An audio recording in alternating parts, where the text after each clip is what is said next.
This is your local news leader, News 10 ABC at 10. Tonight on News 10, trouble for a pair of preteens after they fell through the ice of an Albany park. We'll have an update on their conditions. Rockefeller Center has theirs, and we have ours. Ahead, we'll have a look at some of the festivities surrounding the Empire State Plaza tree lighting. 2 teens, thin ice, and a trip to the park ends in tragedy. The time is 10 o'clock. The station is Fox 23. I'm Zion Decoteau in for Cassie Hudson. We've been following this all weekend. State police confirming to News 10 that a boy is dead after falling through ice at Washington Park Lake. Last night, the 2 children fell through the ice and into the frigid water near the southwest corner of the park. The call came in after 4:30 p.m. Soon after, rescue crews were on scene at the Washington Park Lake House, and a search was underway for the children. The incident also left a young girl in critical condition at Albany Med. We're told she was trying to save the boy at the time. The Albany City School District releasing a statement on the incident saying in part, quote, "Our hearts go out to the families of these students at this incredibly difficult time. The school will make crisis services available at North Albany Middle School tomorrow for those in need." Be sure to stay with News 10 for any updates on this story, as well as all your local top stories, both on air and online at news10.com. Jury deliberations will continue this week in the court proceedings for Dante Mitchell. In a case of sheer irony, the anti-violence advocate is charged with attempted murder and criminal possession of a weapon. Mitchell's lawyer telling the jury that the defendant was trying to help a young man stay away from a gang and was carrying a gun left in his car. The defense said Mitchell fired the gun after being surrounded by gang members. The prosecution, however, argues that Mitchell intended to, in their words, collect the 20-year-old. Prosecutors brought up the pair's past sexual relationship. They claim Mitchell showed the gun first, causing the gang members to flee, and then fired 4 times. When the jury reaches their verdict, News 10 will bring it to you. The case against Brian Crossman Jr. will continue this week. The Rutland County man remains in a Vermont jail without bail in connection to the deaths of his father, stepmother, and stepbrother. Crossman faces 3 counts of aggravated murder. The victims were found shot to death at a home in Paulet back in September. Court documents detailed Crossman's pattern of concerning behavior leading up to the killings. This week, the 18-year-old from Troy facing multiple charges for a DUI that killed a teenager is due back in court on Thursday. Court documents indicate that Everett Hatley admitted to having smoked cannabis before the crash that killed 14-year-old Kira Ebert. Looking ahead this week, the community will mourn the loss of Sir Kenneth Bailey, a World War II veteran and lifelong member of the Capital Region community. The wake for Bailey will be held Monday. His service will be on Tuesday, both at Applebee's Funeral Home in Delmar. Bailey died at the age of 102. He was born in Albany and grew up in Delmar. He was drafted into the Army in 1942 and landed on Utah Beach just 6 days after D-Day. He received a number of recognitions for his military service and also served as Grand Marshal for a number of Memorial Day parades. Another late veteran to tell you about, a Berkshire County airman who died during World War II, will be laid to rest this week. On Tuesday, a funeral will be held for Private First Class Bernard Calvi. The Army Air Force serviceman was injured in the battle for the Philippines but returned to full duty until he was captured by Japanese forces. Unfortunately, he died in 1942 after 4 months in captivity. His remains were positively identified via DNA analysis back in September, over 82 years after his death. His remains were flown into a Hartford, Connecticut airport on Friday. On Tuesday, his funeral mass will occur at St. Elizabeth of Hungray Parish in North Adams. It's slated for 10:30 a.m., followed by a noon burial at the same location. Looking ahead to this week, Albany police announcing several parking restrictions. They start on Wednesday, December 11th, this week for the streets listed on your screen right now. The restrictions allow service vehicles to park on the streets ahead of upcoming emergencies. To downstate now, police in New York City still searching for more evidence in the fatal shooting of United Healthcare CEO Brian Thompson. The 50-year-old executive was gunned down just blocks away from Rockefeller Center on the day of the Christmas tree lighting. Police officers can be seen in this new video searching around the Bethesda Fountain in Central Park on Saturday. Police recovered the backpack that allegedly belonged to the suspect. It only had 2 items inside, a Tommy Hilfiger jacket and Monopoly money. According to ABC News, Thompson was killed on Wednesday morning at close range outside the Hilton Hotel in Midtown Manhattan, where he had been scheduled to give a presentation to investors. Authorities say they believe the suspect left the city shortly after the killing and was bound for Atlanta. We now have several visuals of the suspected shooter. In the latest image from NYPD Crime Stoppers, it appears to show the suspect in the back of a cab. As of Saturday evening, no identification has been made. Happening now, the Whitehall Department of Public Works asking residents to conserve water. Officials asking both residents and businesses to reduce their water usage whenever possible. According to the Department of Public Works, the restriction is caused by continuing drought conditions in the area. These conditions causing a decline in groundwater table levels. Be sure to stay with News 10 for any updates. 'Tis the season, the annual New York State Tree Lighting and Fireworks Festival kicking off tonight in Albany. The event bringing together hundreds of families and friends to embrace the holiday season. It comes as the Empire State Plaza ice skating rink opened on Friday. Now, I was stuck in the studio, but News 10's Vanessa Blasi experienced all that fun tonight. How was it, Vanessa? That's right, Zion. Everyone there was just so excited to be a part of this year's festival. It's actually the 47th annual year, but some families tell me today this is only their first year celebrating Albany's holiday cheer. 3, 2, 1. The tree is lit. Christmas carols are being sung.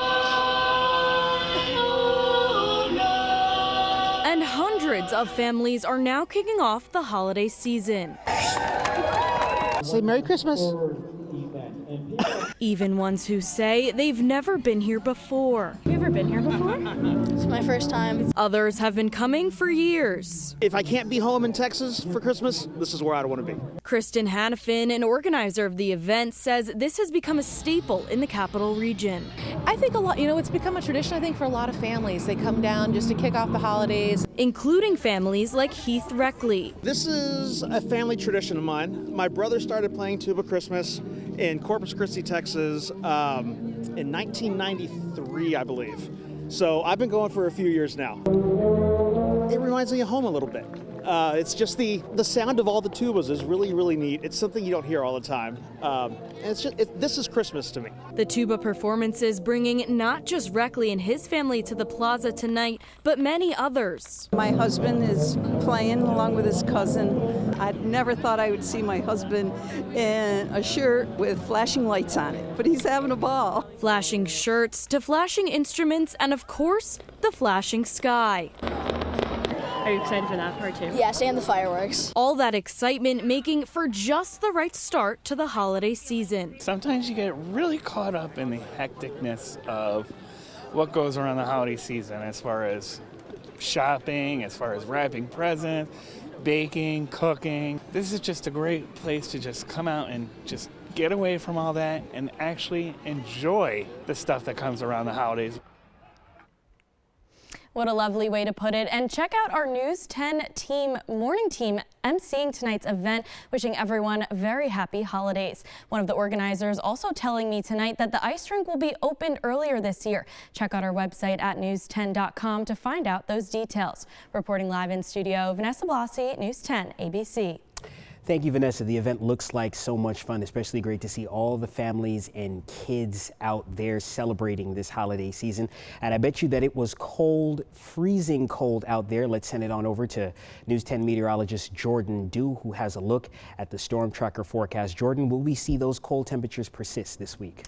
Honestly, Zion, I'm not looking too bad for this week. Definitely going to be a little bit warmer than the temperatures that we experienced this past weekend, especially with that fresh layer of snow a lot of us saw in the overnight hours yesterday, and even some big thick flakes very early this morning before they started to taper off. Really just only adding to the piles of snow that you can see across Lake Desolation right across from Tinney's Tavern. So again, we're not going to be seeing too much snow for the start of the week, but we could be getting into some of that mixed precipitation, maybe even some snow a little bit later. So now that we are looking at our radar, this is looped over the past hour or so. Very few, very light showers were occurring just a few short moments ago, and now they're starting to taper off a little bit. This is really what we have going on. You can see how most of the showers that we saw a little bit earlier in the evening have since tapered off, so we're staying dry, but still going to be very cloudy for the remainder of this evening. Temperatures right now, again, not looking too bad. A little bit more mild for this time of year. 40 right here in Albany, 37 out there in Cobleskill, 36 in Margaretville, 41 in North Adams, 34 for Manchester, 38 for Saratoga, and 36 for Glens Falls. Now, futurecast low temperatures. Yesterday, we saw temperatures drop down into the upper 20s with all of that snow. It made it very frigid out there. But now we're going to be just below the freezing line for low temperatures. So 31 for Albany, Voorheesville, and Troy for tonight, 30 in Clifton Park, and 27 up there for Saratoga. And if you're a little bit more up north into the Adirondacks, you can see temperatures going to be sitting in the mid-20s for most places. Caroga Lake, Lake Pleasant, Ohio out there in Herkimer County. Your temperature for tonight is going to be right around 25. Now, sending the kiddos off to school tomorrow, it's going to be, again, a little bit of a chilly start. Definitely need that windbreaker or jacket. And then clouds and rain are going to be arriving a little bit later in the afternoon. We're looking for that window of when the rain should start around noon to about 3 p.m. So definitely pack the umbrella. Also grab that rain jacket as well. And there even could be a mountain mix, which could lead to some ice accumulation in the higher elevations. Don't go away. I'll have your full storm tracker forecast coming up very soon. Zion. Jordan, thank you so much. Hundreds of train enthusiasts coming to the capital region for the Great Train Extravaganza. When we return, News 10's Ireland Walker speaks to enthusiasts on how they got involved in the largest model train event in the capital region. Plus, a blast from the past, the late 1800s, that is, the annual Victorian Stroll taking place in Troy. We'll tell you about the timeless holiday tradition.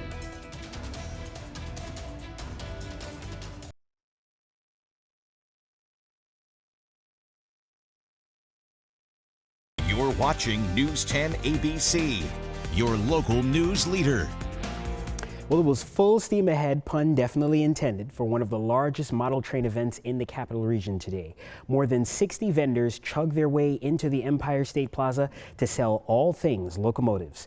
News 10's Ireland Walker shares the sights and sounds of the Great Train Extravaganza. I'm the oldest in time vendor.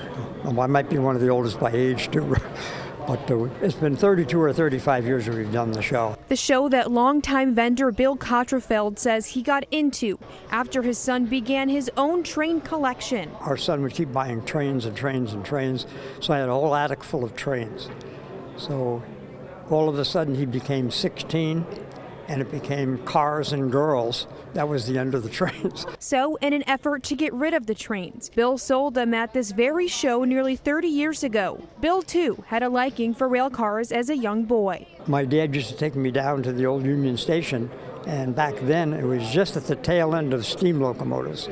And he'd let me take pictures of old steam locomotives. I couldn't have been more than maybe 10. Sarah Lauser, the organizer for the show, says the day is representative of the history our region has with rail cars. Well, over in Schenectady, we used to have the American Locomotive Company plant, and that was basically one of the places that built the engines that moved all sorts of things around this country. And we still have a lot of really rich railroad history in this area. History that some dealers showed off and sold at the show. So we have vendors that specialize in hard to find different scales of trains and different toys, and then we also have people that specialize in things like photographs. And it all happened to raise money that goes towards buying train sets to benefit Toys for Tots. We've been able to give away dozens of full train sets over the years to kids all around to get them interested in the hobby. The show brought in hundreds of train enthusiasts. Reporting in Albany, Ireland Walker, News 10 ABC.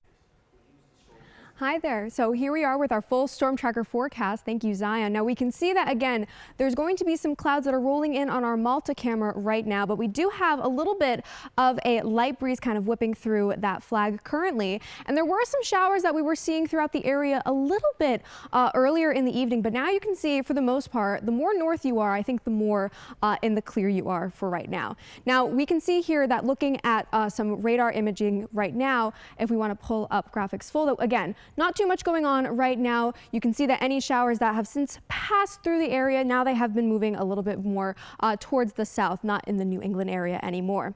Temperatures right now, you can see we're still going to be stuck in the upper 30s for almost the rest of the evening. Notice how Greenwich, Ballston Spa, Hessville, you guys are still sitting around the 37, 38 degree mark. Bolton Landing a little bit chillier up there at 33. Schroon Lake at 31 right there with Long Lake and Lake Pleasant at 34. Now temperatures here in the capital region, you can notice that some places holding on to the low 40s, 43 in Cloverk and Great Barrington right now. Also at Chatham, East Greenbush, 38 right there with Voorheesville, 41 and East Durham and 40 in Freehold. So we had that system yesterday that brought those snow showers. There was a pretty good coating on the roads if you were traveling through the overnight hours. And even this morning, you know, we did still see those really big puffy flakes before they started to taper off during the mid-morning. So we do have a better night ahead. Notice how we don't really have too much going on in regards of our radar and satellite. It's still going to look a little bit cloudy, and that is foreshadowing the system that we are going to be having for tomorrow. Now, notice we are looking at two directions right now. So towards the bottom, you can see near Kentucky, just south of Chicago, there are going to be some showers that try to track up more towards the northeast, and that's going to combine with that low pressure system, which is going to be bringing some snow. So really what that's going to look like is some places more towards the north could be seeing some very light snow accumulation, while here in Albany, you know, we could be seeing some pretty steady rain for most of the afternoon and early evening. So this is how we start the day on Monday. Notice how just specifically over the capital region could be starting out the day mostly cloudy, maybe with a few breaks. And then here we go with Futurecast. You can see this line of mixed precipitation that basically cuts our region in half. So we could be getting into some sleet, maybe even a little bit of that light wet snow towards the afternoon. And then that also could linger until the evening. And notice how the more south you are, the more likely you're just going to be seeing some rain with snow accumulation for those places in the higher terrain. Now then we get into Tuesday morning, which again, clouds are going to hang on tight, but we're not going to see rain at least until the evening. Notice how Futurecast is trying to shift the showers a little bit more towards the east. So the more east that you are, more wet that you're going to be for the evening. And then Albany will start to get into those showers more towards the overnight hours heading into Wednesday. Now this is going to be a very messy day. This is what we're calling our midweek washout. We don't really use the term washout too often, but really it's going to be raining almost from start to finish on Wednesday. So what we're seeing here is that once the rain arrives Tuesday evening, temps are going to be above freezing for most people. So we're not looking at freezing rain specifically. However, there could be anywhere from about 1 to 2 inches of rain on a more widespread scale. Now we do see that again towards the evening hours on Wednesday heading into Thursday, we have a pocket of cold air that's going to be behind the system. Now, depending on how fast the system moves, a lot of us could be seeing some of that wet snow Wednesday evening and even some more accumulation in the mountains. So taking a look at what we have going on for tonight, we're going to be right below freezing here at Albany, 31, mostly cloudy. And then tomorrow, not going to be looking too bad, but watch out for some ice accumulation if you are again in the higher terrain. You guys are going to be seeing a little bit more of an icy mixed precipitation, especially towards the north and east. And then taking a look at what we have going on towards the middle of the week. Again, Tuesday we have some showers that are going to be lingering into Wednesday, which is just a messy day all around. Could be seeing again that heavy wet snow getting into Thursday, and then Thursday finally looking to dry things out with a few flurries. Chilly again on Friday, 31, and then more clouds, but at least we're looking drier for next weekend. So we have that to look forward to. Zion. To spare a line from the cell phone commercial, hopefully you can hear me now. Live TV, folks. Several local music groups are getting into the holiday spirit with concerts this weekend. Sounds of the season when we return here an enchanting performance from the Albany Symphony Orchestra. You're watching News 10 ABC, your local news leader. Well, the Lake George Community Band will be performing a holiday concert at the Strand Theater on Sunday, December 15th. The musical group is a 50-piece concert band. It's an area of professionals and community members. They will perform holiday classics and some of their fan favorites at 10 p.m. It's $10 for general admissions. Kids and 12 under are free. Tickets are available at the Strand box office or at the door. Well, if you're a holiday film fan, then this is the event for you. M&T Bank is teaming up with the Palace Theater for the Holiday Movie Series. The event brings local families together to enjoy Christmas classics throughout the month of December at no cost.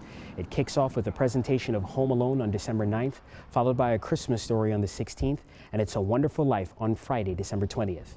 The showings are from 7 to 9 p.m. Then there's Family Fun Day with Aladdin on Saturday, September 28th. From 1 to 3 p.m. It's a festive and musical time of year with several community groups performing their holiday concerts this weekend. The Albany Symphony Orchestra holding its Magic of Christmas concert at the Palace Theater earlier. Stop and take a moment to hear the performance. We'll be right back with more News 10 after the break.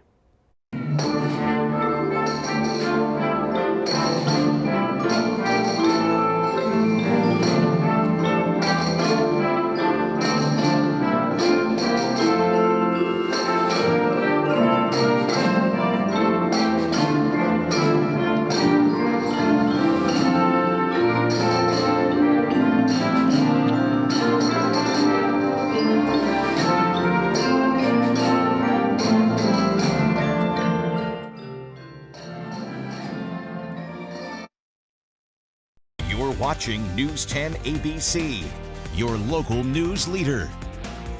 Rebels moved in, Assad is out, and change is headed for the Middle East. The time is 10:30. The station is Fox 23. Zion Decoteau reporting. Syria is now free from the grip of the Assad regime. Rebel insurgents seized the capital city of Damascus overnight. Russian state media says President Bashar al-Assad is now in Moscow as questions swirl over the future of Syria's government and the stability of the always volatile Middle East. Fox's Alex Hogan reports. In a historic day here in the Middle East, rebels in Syria ousted President Bashar al-Assad, ending his family's rule of more than 50 years.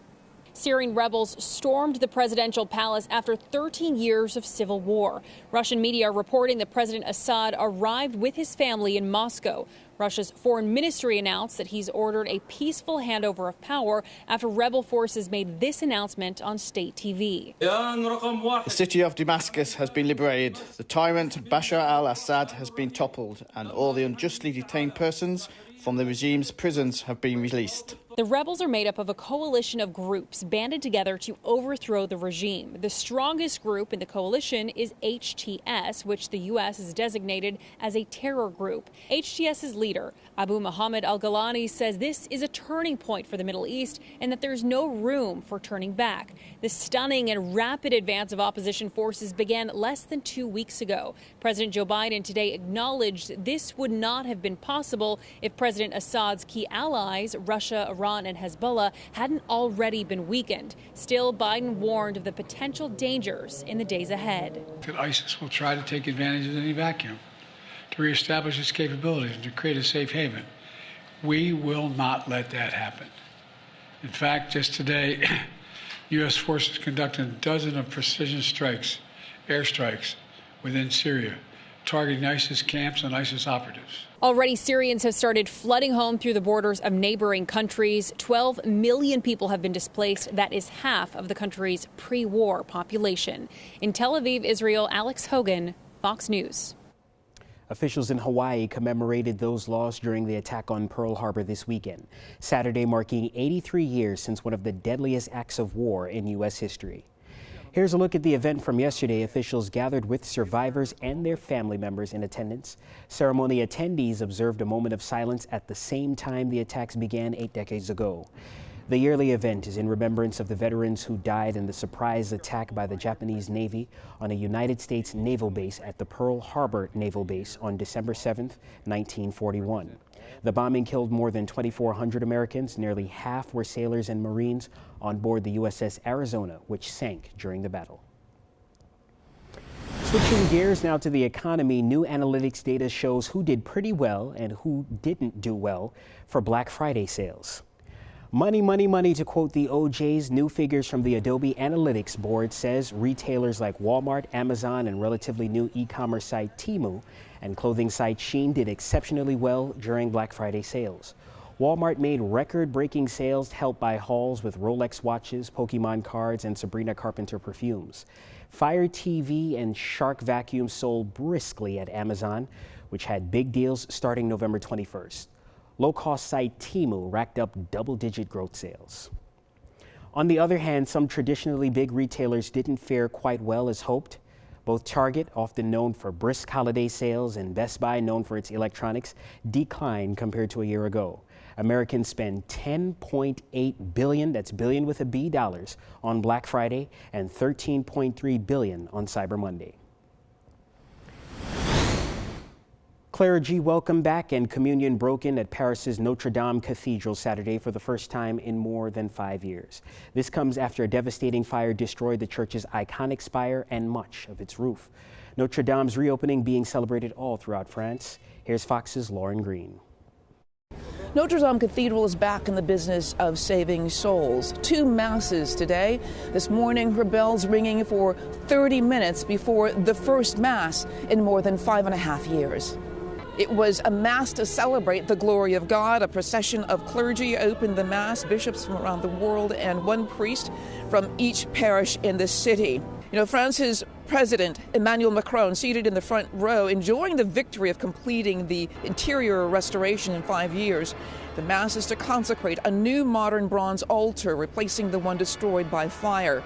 One of the most amazing things about Notre Dame today is how bright and light the walls are. Not only did workers remove the soot from the fire, but also years and years and years of grime that had accumulated to where Notre Dame today is shining to her full glory. In 1944, U.S. troops stormed the beaches of Normandy, liberating France from Nazi control. Later, they marched into Paris to the sound of Notre Dame's bells. Ever since, America has had a special connection to France and this cathedral. It was the signaling that, forces were coming to the rescue. And, both the resistance there and the U.S. soldiers were basically, kicking the German out of France. When the fire broke out 5.5 years ago, Americans opened their hearts and their wallets, contributing more than $65 million. This is the second Sunday of Advent, the weeks leading up to Christmas. There will be masses all week long in Notre Dame, and record numbers are expected throughout the year. In Paris, Lauren Green, Fox News. It's time to send it over to News 10 meteorologist Jordan Dew for your full storm tracker forecast. Jordan, how are the temperatures going to be looking this week? Honestly, Zion, it's going to be a little bit warmer, actually almost above average for the remainder of the week. And that's because we're not really expecting too much snow to fall. Could be seeing a little bit of that throughout the middle of the week, and then maybe a few flurries towards the end of the week. But really not much accumulation like we saw last night, which was really adding to some places already pretty substantial snowfall totals. Take a look right now at Glens Falls. Yesterday, this camera had a nice fresh coat of snow, and that really added another inch or two to what you see accumulated on the grassy fields around the Queensberry Hotel. And also notice that we are still seeing some clouds start to filter through the sky. We're going to be turning a little bit more mostly cloudy as the evening progresses. Now, taking a look at our radar right now, notice how there were a few showers that were passing through the area. Could even be some few flurries right now just south of the Mohawk Valley, heading more into Schoharie County right now in the mountains. But other than that, could be seeing a few more sprinkles, but we are looking mostly dry for the rest of this evening. Temperatures across the entirety of the Northeast, however, not too cold. We're, quite a few degrees warmer than we were this time yesterday because no snow tonight. 40 right now in Albany, 40 also in New Haven, down in New York City, 49, 38 in Keene, 43 out there in Manchester, Vermont, 36 in Binghamton, and 40 right now in Syracuse and Dansville. So overall, a better night ahead. Again, we're now just starting to see some clouds come into the picture for a lot of places. But that low pressure system, it's isolated. It's not pumping out snow like it was through the overnight hours of yesterday.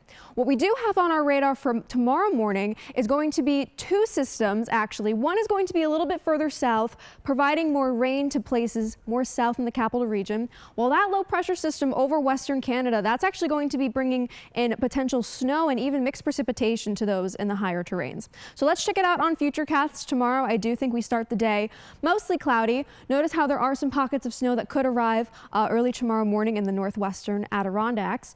Then we start to see coming in from the west, expect rain to arrive and develop really from the southwest, heading more towards the northeast. That's going to be the trajectory of that system. So places a little little bit more south in our region are going to be getting some heavier, steadier rain for most of the afternoon heading into the evening. But notice how this mixed precipitation line, we have some heavier rain, could be even seeing some mixed precipitation right here in Albany, while places higher north like Glens Falls up to Warren County at least could be seeing again those thick heavy snowflakes for a good portion of the afternoon heading into the early evening. Then as we take a look again, clouds are going to be hanging around at least until 10 p.m. Don't think there's going to be too many showers overnight, but can't rule out a stray chance to see a few sprinkles. And then Tuesday morning, actually, we are going to start the day mostly cloudy but drier, and then we'll start to see a little bit more rain into the overnight hours on Tuesday. And this is preparing us for that midweek washout. We've been talking about it at least for the past 2 days. And what this is going to be bringing in is that rainfall again is going to be moving in Tuesday night. Temperatures will be well above freezing for most, so we're not looking for this to have any ice accumulation with that freezing rain. But we are going to have some more needed precip, about 1 to 2 inches of rain for the entirety of the capital region. Again, a little bit more widespread. But notice how as the system passes, there's going to be this pocket of cold air behind that system. So depending on how fast that system leaves, we could actually be seeing some wet snow into the early evening, and also that could linger into Thursday as well. So we're keeping an eye on that just to see timing of the snowfall. Taking a look at some temperatures for tomorrow, not going to look too bad. Most places are going to be dancing right around 40 degrees. We're forecasting 39 for Albany tomorrow, 38 for Voorheesville, and a little bit more up north. Temperatures just a touch cooler, but really not by much. Take a look. Most places are going to be sitting in the mid, maybe even lower 30s. 32 for Caroga Lake and Indian Lake, 35 for Northville. So tonight we're going to be right below freezing, mostly cloudy at 31. Again, tomorrow some evening rain and also early afternoon rain as well, with some chance to see some mountain mix and also ice accumulation again in the higher terrain. Take a look at this. Tuesday, Wednesday, we're going to be back up into the upper 40s. Wednesday's that day we're looking to be a pretty much washout day, going to be very messy. Few flurries are forecasted for Thursday, looking breezy. Friday, we're back to being chilly at 31, and then temperatures are going to have a gradual climb back up into the low 40s by the start of next week. Zion. Jordan, thank you so much. New York City doesn't lack iconic sights, and one of the most famous is celebrating a major milestone. When we return, how the city celebrated the 200th birthday of the iconic Fifth Avenue, the changes that will be coming to the area. You're watching News 10 ABC, your local news leader. News 10 ABC, here for you every morning. Wake up with Ryan and Christina with the most local experience, the most accurate weather, plus your time-saving traffic reports. Find everything you need right here and make your day shine with News 10 ABC every morning. Fox, home of Super Bowl 59. You're watching News 10 ABC, your local news leader. Manhattan's Fifth Avenue is normally a busy place during the holidays with shoppers, visitors, and sightseers. But today it saw a massive crowd of spectators, officials, and performers, all to celebrate Fifth Avenue's 200th birthday. Today's celebration kicked off a year-long program that city leaders hope will bring meaningful change to the area. We're going to spend money, $150 million investment in the future of Fifth Avenue. From Bryant Park to Central Park, we're going to double the sidewalk space, shorten crosswalks so that the avenue is safer to cross, and adding lighting and 20 more blocks of trees and planters. Community advocates say they'd like to see more consideration given to people with mobility issues during this investment. Keeping with the Big Apple, check this out. The community there celebrating the 33rd annual tree lighting in Tompkins Park. Decades ago, the green space was a rough area with homeless encampments and rampant drug use. But today's event showing the growth the area has seen. Speaking of growth, the tree that will be lit up for the season was planted back in 1992 and now towers over the park. One of the planters of the tree speaking on this tradition. It was in memory of my partner who passed away. We did it for several reasons. And then the other reason was to reclaim the park back to the community. The event had a festive atmosphere overall with carolers and hot chocolate. And now your News 10 ABC Sports, sponsored by Albany Saratoga Centers for Pain Management. We have breaking news tonight in Major League Baseball. The Juan Soto sweepstakes. It's what we've all been waiting for as baseball fans. It is over. Juan Soto is staying in New York, but but he's changing boroughs. According to multiple reports, Juan Soto leaving the Bronx and heading to Queens to sign with the New York Mets. The deal is worth $765 million over 15 years, the largest deal in pro sports history. Soto went to the World Series last season with the Yankees, where he hit .288 with 41 home runs, driving in 109 runs while scoring 128. The Yankees' final offer for Soto reportedly $760 million over 16 years. That would be an average of just north of $47 million per year. He gets just over $51 million per year with the New York Mets. The 26-year-old is a four-time All-Star with a lifetime average of .285 and an OPS of .953. The Siena men's basketball team fell in a heartbreaker to Niagara in their first conference matchup Friday night, down one with under a second. Brendan Coyle missed both free throws as the Saints lost 69-68. Siena looked to respond and complete their yearly Western New York trip with a win over Canisius, head home 1-1 in the MAC. Saints looking to bounce back against an 0-9 Canisius team. Siena came out swinging. Marcus Jackson adjusted Shote's three-ball corner pocket. Bang, 9-2 Siena. Timeout Golden Griffins. Timeout didn't work. Jackson to Coyle in the same corner. Book it. Siena starts on a 12-2 run. 12-8 now. Out to Shotes. He fires it back inside to Peter Carey. Up and in for two. Siena up 14-8. But here comes Canisius. Down just one. No look pass to Tana Copa. He hits from downtown. Golden Griffins up one. Then a little pick and roll. Paul McMillan inside to Jasmine Sanga. He finishes. Canisius goes up by 6. Here come the Saints. Marcus Freeman. Major Freeman, a little floater in the paint, ties it up, tied at 24. Saints went marching in the second half. Coyle, the Niski native, another triple, puts the Saints up 3. Then it's Carey out to Major Freeman. Ground control to Major Freeman. Buries the 3. 12 minutes to go. Saints swing it to the corner. Guess who? Brendan Coyle. You betcha. Puts the Saints back up 6. Minute later, Marcus Jackson. They dare the Amsterdam native to shoot it. Jackson makes him pay with a long ball. 9-point game. A little later, Shotes in transition. Misses the layup. Devin Bradford, the slam, puts the Saints up 11. Speaking of Shotes, he led the way for Siena with 18 points. That includes this lay-in here. But what a bounce back from Brendan Coyle. He hits another triple, one of his 6. He had 17 points, 9 rebounds. Saints win it 66-53. Buffalo Bills clinched the AFC East last week with their win over the Niners, taking the division for the 5th straight year, sitting just one game behind the Chiefs with a win over Kansas City this year. The Bills now turn their attention to a chase for the number 1 overall seed in the AFC and a first-round bye. Josh Allen in Buffalo visiting Matt Stafford and the 6-6 Rams. Bills down 10-7 in the second, and they're punting. And here come the Rams. It's blocked. Scooped by Hunter Long. He's in for 6. The Rams go up 17-7. Buffalo trying to answer.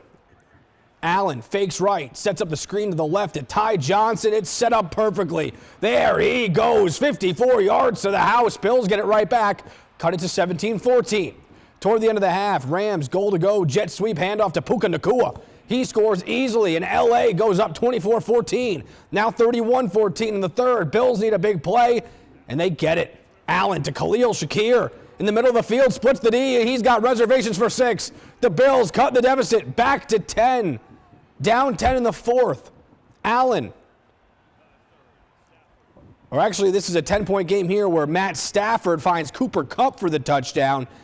Now it's a 10-point game, and Allen going to sneak it in down 17. So they're down 10 in the fourth. Allen looking right, throws it up for Mac Hollins. That's a touchdown, and the Bills making a 3-point game. They need a stop. 3rd and 5. Matt Stafford, pump fake, screen to Nacua, and Nacua finds the end zone for the second time. PAT, no good, but the Rams lead by 9. Bills get it all the way down the field. Josh Allen's going to sneak it in for his 3rd rushing touchdown, his 6th total touchdown, and cut it to 2, but they did not get the onside kick. The Rams win it 44-42. Meanwhile, the Jets looking to play spoiler and pretty much end the season for the rival Dolphins. Miami, they drive it down to the 2 on the opening possession. The handoffs to Devon A-Chain keeps those legs churning. Dolphins go up 6. Missed the PAT. 9-3 Miami in the second. Jets in business. Handoff to Isaiah Davis. Burst through the middle into the end zone. Jets take a 10-9 lead. They trail 15-13 at the half. In the third, Jets goal to go. Aaron Rodgers sprint out right. Hits Devontae Adams for 6. Jets go up 5. They build an 8-point lead to the 4th. 9 minutes left. 4th and goal for Miami. Tua Tagovailoa to Tyreek Hill. Touchdown, Dolphins. Miami, they need the 2-point conversion to tie it. Now they're going to run a very similar play, but this time it's to Jalen Waddle, and the game is tied. Jets looking to drive for the win. 2 minutes left. They're on the plus side of the field. Rodgers, play action. Going left, hits Allen Lazard inside the 30. They're within field goal range. They couldn't run out the clock, so Anders Carlson with a 42-yarder, just under a minute, and he drills it. So the Jets go up 26-23. But after a big return, a couple of completions, the Dolphins set up a 52-yarder to send it to overtime. Jason Sanders, that is money. Tied at 26, we head to OT. Dolphins get the ball first. They drive it right down to the 10. Tua perfectly fits it into Jonnu Smith, and that's the ball game. Dolphins hand the Jets another heartbreaking loss, 32-26. The 2-10 Giants playing for pride at this point against New Jersey native Saints interim head coach Darren Rizzi. First quarter, goal to go for the Saints. Handoff to Kendre Miller. Cuts it up. Stopped around the 2, but just keeps pushing. They push him into the end zone. Saints go up 7-0. There was not a lot of scoring in this game, so it's 7-3 late in the third. Goal to go again for the Saints. Derek Carr links up with Jawan Johnson in the end zone, 14-3 New Orleans. 4 minutes to go in the fourth. Giants finally in business. Tyrone Tracy on the carry. Originally ruled short, but after a review, it's a touchdown. So the Giants need the 2-point conversion to cut it to 3. Drew Lock rolls right. Ball is deflected up in the air, and it's caught by Malik Neighbors. Conversion's good, so a field goal would tie the game. Giants in plus territory. 40 seconds. Lock to Neighbors. Sheds 2 tackles. Refuses to go down. Finally wrestled down inside the 15. Sets up Graham Gano with a 35-yard attempt to send the game to overtime. But the Saints, they break through, get a hand on it, and it's no good. Giants lose their 8th in a row. They're 0-7 at home, 14-11. That'll do it for sports. We'll be right back. Traffic Tracker, making your drive easier. Mornings on News 10 ABC. Jordan Dunow is here with the Storm Tracker forecast. Yeah, final weather not looking too bad. A few showers that we saw today are going to be making their way out of the area, only for it to be raining again for most of the afternoon and evening tomorrow, and then a wet start to the week. Watch out for Wednesday. It's going to be a messy day overall, so we keep an eye on that.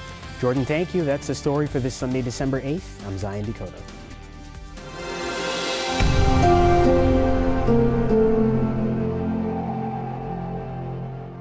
Closed captioning is sponsored by the Albany Med Health System, with you for everything. Celebrate the holidays with Santa's